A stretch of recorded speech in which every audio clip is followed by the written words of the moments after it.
In this video, I want to show you how easy it is to switch between the different inputs on your Philips Roku TV.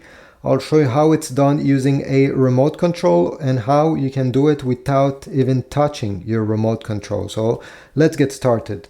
So over here, if you press the home button on the remote control and you go on the right side, go down, you're going to have all the inputs that are on the back of your TV. So your HDMI ones, 1, 2, 3, your AV inputs, everything, all of them will be located here. So if you want to select one, go ahead, press OK, and it will launch it automatically.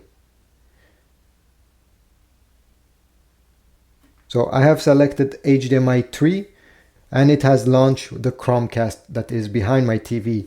If you want to move one of these inputs, because they're located on the lower side of this page, let's say I want to move HDMI 3, highlight, press the star button on your remote control, select move input, and you'll be able to move this input towards the front, so it's easier to have access every time. Now, if you want to watch live TV because you have connected a physical antenna like mine over here, live TV is located here and you can select it. This is how you select this input. Now, if you do not see HDMI 1, 2, 3 and you wonder why, well, it's maybe because there's nothing connected in those inputs in the back. Some Roku TV do not display the inputs if there's nothing connected. So if, let's say, your PS5 is connected to one of them, but you never powered on your PS5, so there's actually nothing going on, well, it may not appear on this list.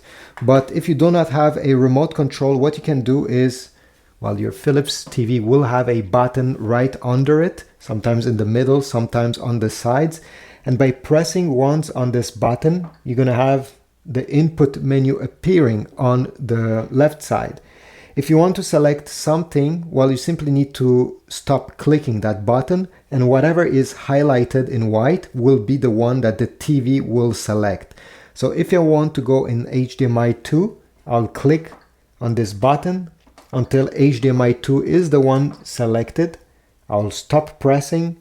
And here we go, I have selected the input HDMI 2 without any remote control. Thanks for watching, leave a comment, subscribe, like, and I'll see you in the next one.